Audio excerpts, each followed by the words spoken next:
Olá, queridos irmãos e amigos, bem-vindos a mais um vídeo. A graça e a paz do nosso Senhor esteja com cada um de vós. Para mim é um prazer e uma alegria partilhar consigo mais um pouco da Palavra de Deus. O meu desejo e oração é que o nosso Deus, na sua imensa graça e misericórdia, possa falar ao coração de cada um de vós através da leitura e meditação da sua Palavra. Este vídeo faz parte de uma série de estudos e meditações baseadas no livro de Salmos. Se ainda não assistiu aos vídeos anteriores, poderá fazê-lo acedendo ao link que está no canto do seu ecrã.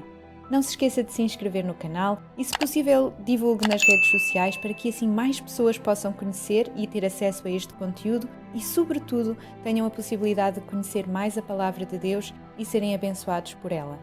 Neste vídeo, convido a meditar na letra da bela canção registada na nossa Bíblia como Salmo 19. Deus revelou-se a nós e esta bela canção dirige a nossa atenção para os céus e tem algo a dizer sobre como Deus se revelou, como podemos conhecê-lo, quais são os canais da sua comunicação conosco e que impacto deve ter a revelação de Deus nas nossas vidas. Mas antes de continuar, convido-o a lermos juntos o belo poema registado como capítulo 19 do maravilhoso livro de Salmos. Os céus proclamam a glória de Deus, e o firmamento anuncia as obras das suas mãos. Um dia discursa a outro dia, e uma noite revela conhecimento a outra noite. Não há linguagem, nem há palavras, e deles não se ouve nenhum som. No entanto, por toda a terra se faz ouvir a sua voz, e as suas palavras até aos confins do mundo. Aí pôs uma tenda para o sol, o qual, como o noivo que sai dos seus aposentos, se regozija como herói a percorrer o seu caminho. Principia numa extremidade dos céus, e até à outra vai o seu percurso, e nada refoge ao seu calor. A lei do Senhor é perfeita e restaura a alma. O testemunho do Senhor é fiel e dá sabedoria aos simples. Os preceitos do Senhor são retos e alegram o coração. O mandamento do Senhor é puro e ilumina os olhos. O temor do Senhor é límpido e permanece para sempre. Os juízos do Senhor são verdadeiros e todos igualmente justos. São mais desejáveis do que ouro, mais do que muito ouro depurado, e são mais doces do que o mel e o destilar dos favos. Além disso, por eles se admoesta o teu servo, em os guardar há grande recompensa. Quem há que possa discernir as próprias faltas? Absolve-me das que me são ocultas. Também da soberba guarda o teu servo, que ela não me domine. Então, serei irrepreensível e ficarei livre de grande transgressão. As palavras dos meus lábios e o meditar do meu coração sejam agradáveis na tua presença. Senhor, rocha minha e redentor meu. O rei Davi é o autor deste lindo poema. Se reparar na sua Bíblia, o cabeçalho ou título deste salmo identifica Davi como seu autor. Mas não se sabe nada sobre as circunstâncias históricas que o levaram a escrevê-lo. Ainda no cabeçalho, há outra declaração que nos dá a ideia geral do propósito deste salmo, pois está escrito ao regente ou mestre do coro. Isto significa que este salmo foi composto para a adoração no templo em Jerusalém. Assim, este salmo é geralmente classificado como salmo de louvor. Quanto à sua divisão, observe que a letra deste salmo de Davi naturalmente se divide em duas secções. A primeira, do verso 1 a 6, e a segunda, do verso 7 a 14. A linha divisória é tão óbvia que alguns estudiosos da Bíblia sugerem que a canção foi composta por duas pessoas diferentes, cada uma enfatizando um assunto específico. Mas o mais comumente aceito é que Davi compôs toda a canção e que a sua súbita mudança na ênfase é intencional. Realmente, à primeira vista, as duas partes parecem ser diferentes e até nem estarem relacionadas. Contudo, um exame mais cuidado e profundo revela que há duas ideias que foram habilmente conjugadas para nos transmitir uma verdade fundamental. Deus revela-se à humanidade. Comece por reparar no versículo 1. Davi começa este salmo de forma majestosa. Ele ergue os olhos para o céu e fica extasiado diante da grandeza do Criador. A palavra proclamar, no original, significa o prorromper de uma fonte ou de uma cascata, jorrando com muita força suas águas abundantes. Assim, a ideia é que quando olhamos para o céu, há uma comunicação que jorra das alturas com singular beleza, comunicando a verdade inegável da existência de Deus e de sua excelsa glória. A revelação de Deus através da sua criação é designada por revelação geral ou natural. Geral, porque é destinada a todos os homens em toda a parte. Natural, porque pode ser vista na natureza. Esta primeira parte do Salmo, do versículo 1 ao 6, lembra-nos que Deus criou a vasta imensidão de um horizonte a outro horizonte. Por isso, quando olhamos para o céu, todos nós podemos contemplar a glória de Deus. Deus está manifesto na natureza. No entanto, convém reforçar e deixar claro que a natureza não é Deus. A Bíblia não apoia o panteísmo ou a adoração da natureza. O Criador deve ser separado da sua criação. Então, quais serão as características da revelação natural? Veja com atenção os versículos 2 a 4. Nestes versículos, o poeta Rei lembra-nos de 3 aspectos da revelação natural. Primeiro, ela é constante. Veja no versículo 2. A expressão usada é um dia a outro dia, uma noite a outra noite, o que sugere um círculo perpétuo de tempo. Nota ainda que o dia e a noite apresentam cada um deles um aspecto único da criação. A brilhante luz do sol ilumina os diversos aspectos e variedade na superfície da Terra. A escuridão da noite esconde os pormenores na Terra, mas permite que a humanidade veja a vastidão e a beleza do universo. Segundo, conforme no versículo 3, esta declaração é silenciosa. E por fim, no versículo 4, concluímos que esta comunicação é universal. Assim, segundo esta canção, o majestoso universo de Deus contém uma mensagem. Ela é, na verdade, uma proclamação ousada. Independentemente da hora do dia, local ou do nosso idioma nativo, se olharmos para o céu, podemos ouvir a sua mensagem. Antes de continuar, gostaria de propor que tirasse um tempo para refletir. Que obra da criação de Deus acha mais admirável? Qual tem sido a sua atitude diante da revelação de Deus através da sua criação?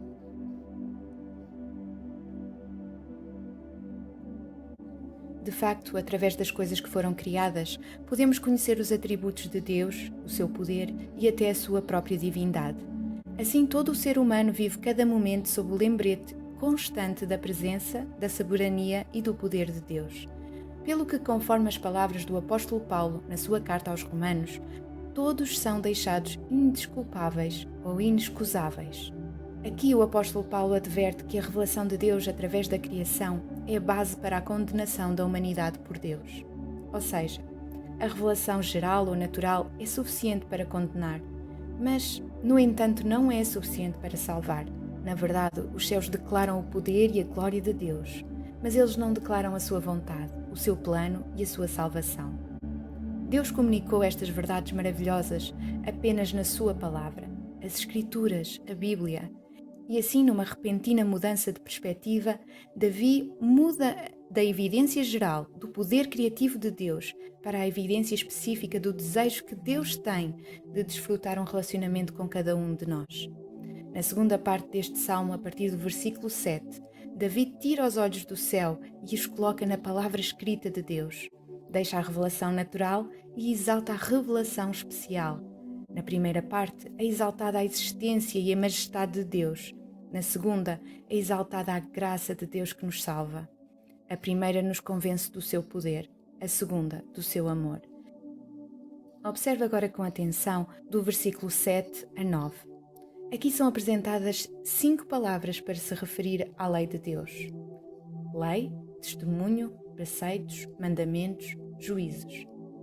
Em seguida, observe as 6 características das Escrituras que são descritas: perfeita, fiel, reta, pura, verdadeiras e justas. Finalmente, observe os benefícios que ela concede.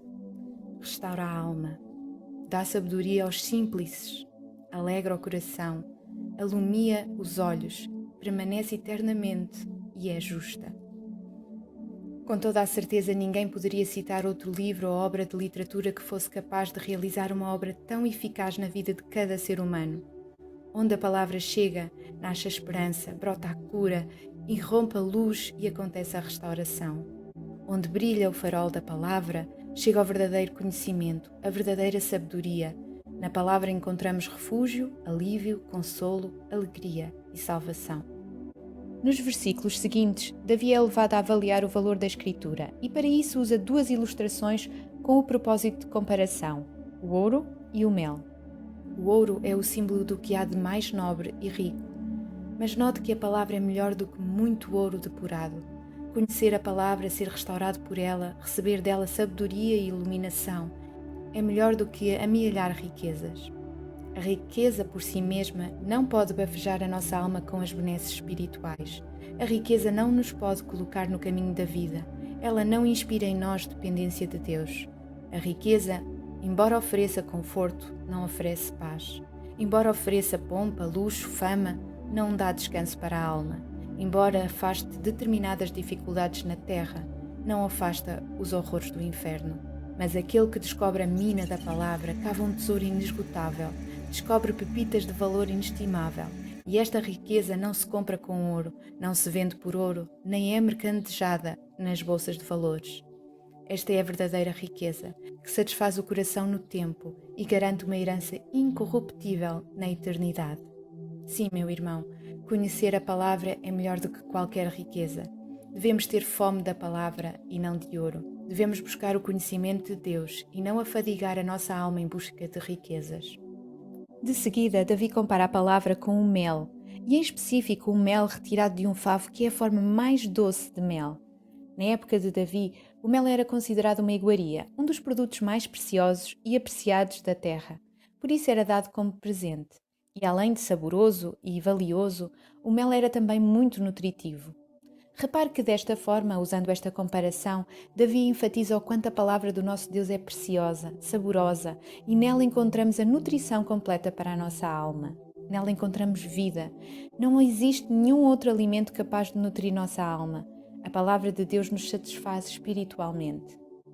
Que o Espírito Santo de Deus trabalhe cada vez mais em nós, de forma a aumentar nossa fome pela palavra e nos ensine a saboreá-la como o melhor e mais saboroso dos manjares.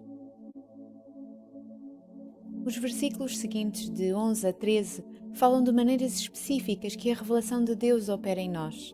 Repare que Davi, após falar sobre a revelação de Deus na natureza, sobre a revelação de Deus na sua palavra, viu-se como um pecador e não teve outra atitude senão arrependimento e consagração. Queridos, a palavra de Deus é viva, somos examinados e confrontados por ela. Quando viajamos pelas suas páginas, ela vai abrindo as portas do nosso coração e vai nos revelando tudo aquilo que está escondido e sedimentado no porão da nossa vida. A Bíblia não é um mero livro informativo ou académico. Nem mesmo Deus quer que o conheçamos apenas para que fiquemos com mais conhecimento. Deus, através da sua palavra, quer nos transformar-nos à semelhança de Cristo. Quer fazer com que sejamos aquilo para o qual Ele nos criou.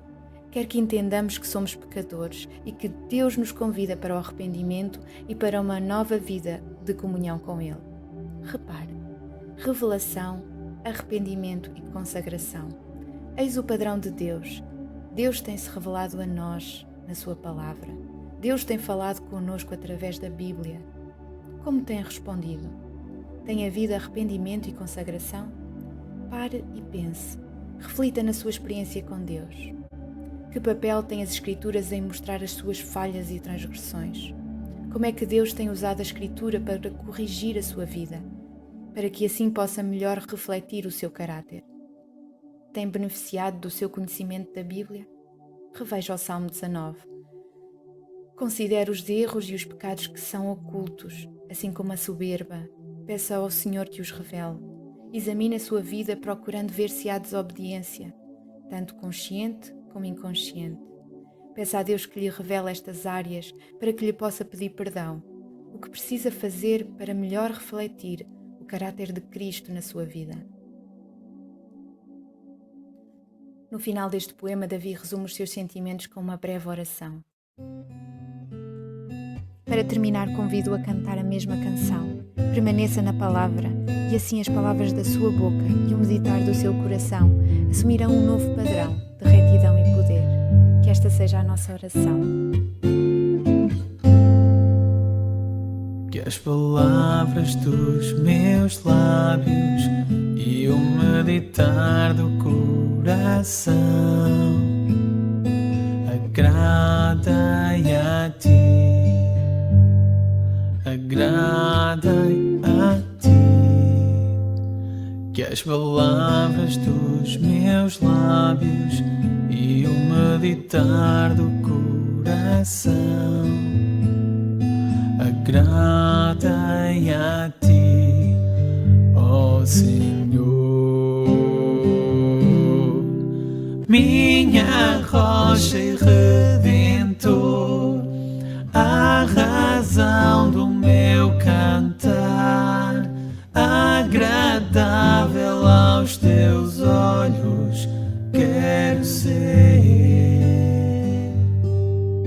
A cada dia, a cada instante, sempre hei de te servir, agradável aos teus olhos quero ser, ó Senhor. Que as palavras dos meus lábios e o meditar do coração agradem a ti, agradem a ti. Que as palavras dos meus lábios e o meditar do coração agradem a ti, ó Senhor, minha rocha e redentor, a razão do meu cantar, agradável aos teus olhos quero ser.